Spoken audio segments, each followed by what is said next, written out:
Really?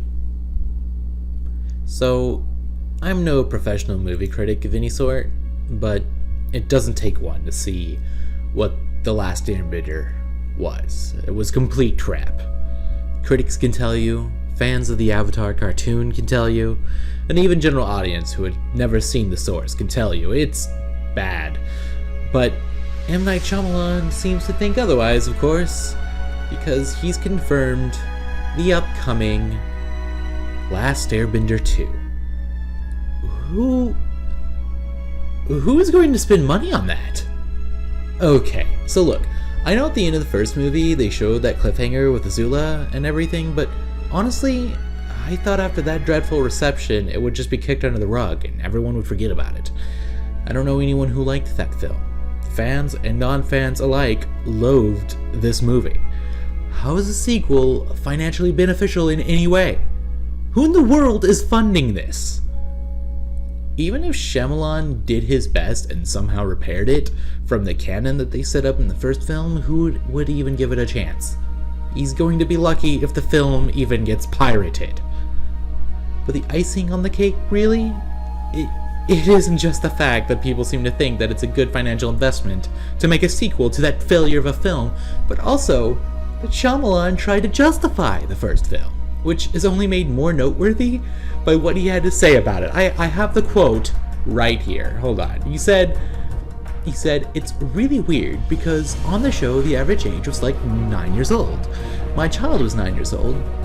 So you can make it one of two ways. You can make it for that same audience, which is what I did for 9 and 10-year-olds, or you could do the Transformers version and have Megan Fox.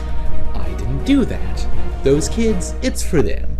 It was for them to talk about mysticism and Eastern philosophies through a 10-year-old's vernacular." He added that creating a kids' show into a mature, adult-oriented film would be like a betrayal of the innocence of the piece. So, let's just play a little bit of a game. Let's play a little bit of a game here. Raise your hand if you hated the movie because it didn't have Megan Fox, or because it wasn't like Transformers. Anyone? Anybody? Going once? Going twice? I hope not. Because at least, as far as I know, that was no one's issue with The Last Airbender. At all. And it's almost offensive, you know? That he brings that up, because it seems like all he knows is that this movie fails, and he didn't take a moment to see these criticisms and look at them constructively.